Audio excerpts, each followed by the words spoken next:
the Nonprofit Podcast, powered by Donorbox.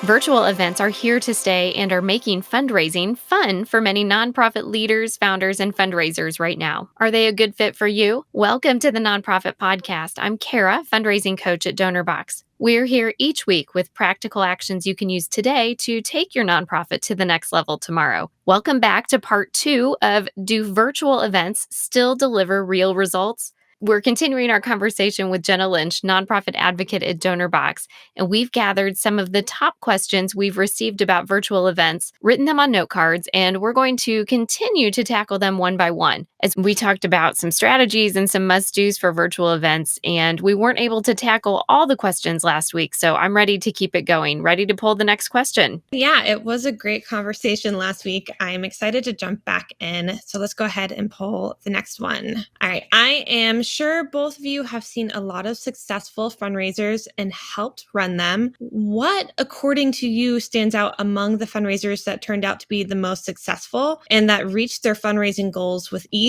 And whatever the factor is, how do you think this can be translated into a virtual fundraising event? You know, I have seen some really successful fundraisers, and I've seen some organizations raise $500,000 or even $1 million or more. And those are the ones that use every tool in the fundraiser set. It's really an all-in effort that requires donor research and benchmarks to gauge progress and a multi-channel outreach using digital, print, in-person, social media, some phone engagement with consistent messaging and engagement.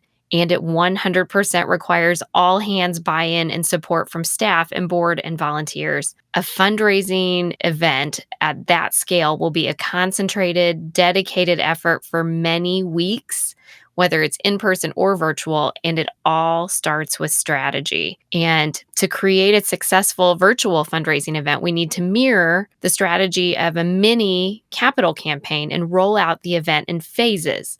So securing a large portion of funding prior to the event, you've got to have a strong case for support, the why behind the event, and a realistic fundraising goal, and then some metrics to measure success. So that's part of the strategy. And then we focus on communication. And a well-developed communication and marketing strategy is really crucial. Sometimes it's overlooked. And what it means is that you're using direct mail, you're using email, phone calls, social media, you're doing intentional follow-up and sending reminders almost to the point where you're exhausted. But then you focus on your website and making sure that you're creating cohesive campaign landing pages with strong reasons to support and some compelling images and messages on that page as well. And then you move into the fundraising. So you did strategy, you communicated, and then you do active fundraising. And that is really important. It's important to start fundraising well before the event. And just like a capital campaign, you'd go about securing large gifts and matching gifts and some challenge gifts before the event. And then also making sure that you have 100% board participation. And that is just really essential. So that's all the work that needs to be done before the event. And then you have some work during the event and after the event too. During the event, you need a clear call to action. You need some motivation for people to step up and give and a clear understanding of how to give, whether it's a QR code on the table or a live kiosk that someone can scan with their credit card. But you just need to really make sure that it's clear how to make that donation. And the thing about virtual events that's really kind of fun is that you can showcase some of that instant gratification through donor walls and digital badges and icons. You can do virtual backgrounds. We talked about that a little bit last week. And it all can be part of a cohesive, well-thought run of show. And integrating visual elements like goal meters and donor walls and some other interactive elements can really highlight fundraising success during the event. And then after the event, it's time to relax, right? Well, no, it's not. It's when the important work starts. After the event, you need to show immediate gratitude to supporters, volunteers, board members, corporate supporters, and follow up with attendees who did not support with some additional personalized asks, and then create a digital or mailed appeal for those who were unable to attend and really express urgency to push the campaign to its goal. If you wrap up the event well, it really sets you up for success next year. So that is my big answer to a very big question. What do you think? I think you did a great job with that, Kara, and I absolutely agree with you. I did a little bit of a fist bump when you said you need to make sure that your board is 100% on board for these events. I think that's great. And then, of course, I laughed when you said it's time to relax after the event. There is definitely some work to be done afterwards for sure. And what I'd like to add here is that I think it's really important when it comes to successful fundraising events to highlight the cause behind it. Mhm. Right. We talked about storytelling, the communication. So to me, the most successful events are the ones that have a really strong and compelling story behind them. The story should be able to move donors to take action and feel really invested in your mission. You say this plenty of times. You don't want people to walk away from your event and going, what was that for? What was that about? Right. So think about it. When you hear a story that touches your heart and relates to you as a donor or a supporter on a personal level, it's easy for you to connect with that cause. Mhm. So it's not enough anymore to just say, we help children, we feed the hungry. Instead, organizations should tell a specific story about a beneficiary of their mission. And the great thing is, storytelling can be incorporated pretty easily into your virtual fundraising event too. So you can use various channels to tell your story, whether it's through social media, email, video, and it's a really great way to engage people in your work and get them excited about it before the event, during the event, and after the event. And after all, a fundraiser is also a celebration of what you've accomplished so far and what's possible for the future with your supporters' contributions. Storytelling is so important throughout the event. And you can take it into that post event communication, like another chapter in the story, to continue to communicate impact from the event throughout the season or throughout the year. It's those large scale events. They take so much time and effort, but they really can have big benefits if they're done well. And they can start telling your story and then you can finish it throughout the year. Wow, that was a big question. That kind of wore me out, but let's go. Let's go to the next question. Here Let's is the next one I have. Okay. What are the various tools that event organizers should use as part of their tech stack to make sure they achieve their fundraising goals and create buzz for themselves in the virtual space? Jenna, this one has your name on it. Would you kick this one off? You know me so well.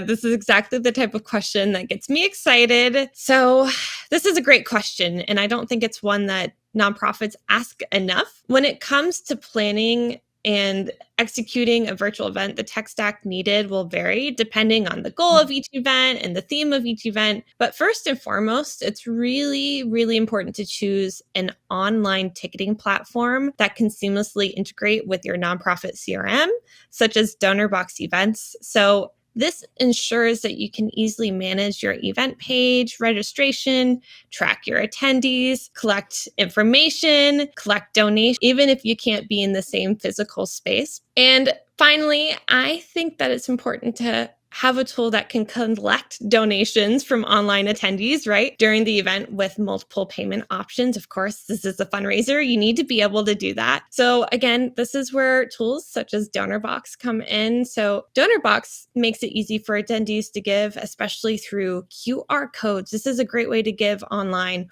or even text to give options. And for event organizers to track donations and send follow-up emails really easily. And I mentioned AirMeet before. So if you're using AirMeet for your virtual event, Donorbox actually has a really great integration where you can embed your donation form for that campaign directly into your AirMeet room. It's so cool. So people are seeing whatever they want on the screen. And then just to the right, there is your beautiful Donorbox donation form. And you can customize the widget there to showcase your call to action and make it live at the exact right moment during your event to bring in the most gifts. So, actually, I think that we could probably link in the show notes more information about that integration. I think it's a really, really great tool to use. And you need to make sure that you have options for folks to give for sure. Without having to leave the event space too in a virtual environment, it's really nice not to have to click to another website and get distracted down that rabbit hole that we tend to get distracted down when we do that. So thank you for that. You listed a number of really great tech tools. And I think another important feature for your tech stack is the ability to create and share a donor wall. And Mhm. this allows you to showcase your donors and their contributions not only during the event, but also before and after. And it's a great way to acknowledge and appreciate your supporters and even encourage others to donate when they see their peers' names and donations up on the wall. And it loops back to what we talked about in part one about building a community and engaging your audience, even in a virtual environment. Yeah, I absolutely agree. I think that's a really, really great tip to add on there. And okay, speaking of engagement, I just pulled our next question. So here it is. How can nonprofits effectively partner with corporate sponsors for a virtual fundraising event? What are some strategies for creating mutually beneficial partnerships that can help increase donations and awareness? I love talking about corporate sponsors, and corporate sponsorships can have a lot of benefits for your nonprofit. It can help you raise awareness of your mission. It helps you reach new donors. And if you're a smaller organization, a lot of times you're intimidated by that corporate support and trying to start that program. And you maybe assume that corporate sponsors wouldn't be interested in partnering with you. But in reality, businesses are often really, really keen to team up with organizations that can help them achieve their corporate social responsibility or CSR. They have goals around that, and your organization can really help them achieve those. Your mission and your location can sometimes play a key role in securing corporate partnerships. Think location, location, location, and that can really boost small nonprofits. We had a nonprofit leader join us on a coaching call yesterday, and she was so enthusiastic about how some local minor league sports teams have promoted her veterans organization. And this nonprofit was able to showcase some military veterans and their support canines during a halftime spotlight. And then the organization was the recipient of that night's 50-50 raffle, which brought in thousands of dollars. And she encouraged others in this small coaching group to look at some local companies and some sports teams as potential partners as they are looking for that engagement for their live audiences. So sometimes it's about the nonprofit bringing corporate support to the nonprofit or their fundraising event, but sometimes it's about the nonprofit getting involved in what the corporate organization has got going on and partnering that way. So, regardless of how it's done, it's always a good idea to align your mission with their mission. Businesses often look to find organizations to support that align with their own mission and values, or maybe bring them a new audience that they're looking for in a certain demographic. So, do your research to know if you're a good fit for sponsorship before approaching them for support. And I've seen some fantastic examples of nonprofits and corporate sponsors working together to create successful virtual fundraising events. For instance, one organization partnered with a popular food delivery service to offer a discount code for their service to all donors who contributed during the virtual event. That was during the pandemic. That was really neat. And then another nonprofit partnered with a local brewery to create a custom beer with a portion of the proceeds going to the organization's cause. And these types of creative partnerships can be really effective at engaging donors and generating buzz for your virtual fundraising event and creating a community in your local neighborhood. So, whether it's virtual or if it's in person, I would create a corporate sponsorship package outlining sponsorship tiers and benefits, and then start building relationships with these partners, with these businesses in your area that might be likely good fits for your organization. It's all about relationships for sure. Mhm. And I've seen some businesses too that gamify or create some friendly competition among their staff as they all work together to fundraise for a designated nonprofit organization, which is really cool and a clever way to approach it. So, peer to peer fundraising can actually be a great way to leverage this friendly competition for virtual events too. Essentially, with peer to peer fundraising, your supporters can create their own individual fundraising pages and share them with their own networks and encourage their friends and family to donate to your cause as well. Now, then imagine partnering with a corporate sponsor who's willing to match the donations your supporters receive on their individual fundraising pages up to a certain amount, or partnering with a corporate sponsor who encourages their staff to join these peer to peer fundraisers as well and matching those amounts. So, Mhm. this not only motivates your supporters to fundraise more, but it can also incentivize them to encourage their networks to donate as well. And In fact, I think that many corporate sponsors are interested in these types of partnerships because they can help them reach new audiences and create more goodwill in the community, which is what we all want. So it's definitely something to consider when thinking about how to effectively partner with corporate sponsors for virtual fundraising events. And there's something to be said about getting a little creative there and mobilizing not just the person who heads up the program, but their entire staff, or having them support your supporters in that way as well. All right, I think we've got time for one more question. So it reads, I am curious about the long-term impact of virtual fundraising events on donor relationships. How can we use these events to build lasting connections with our supporters? And what are some effective strategies for keeping donors engaged and informed about how their contributions are making a difference in our cause? Well, just like your individual donors, the decision makers for sponsorships and things like that, they're people too. And your individual supporters and corporate partners will really bristle if you only come knocking once a year when you need money. So take time to say thanks, show them the impact that their support has made, and keep them engaged in what you've got going on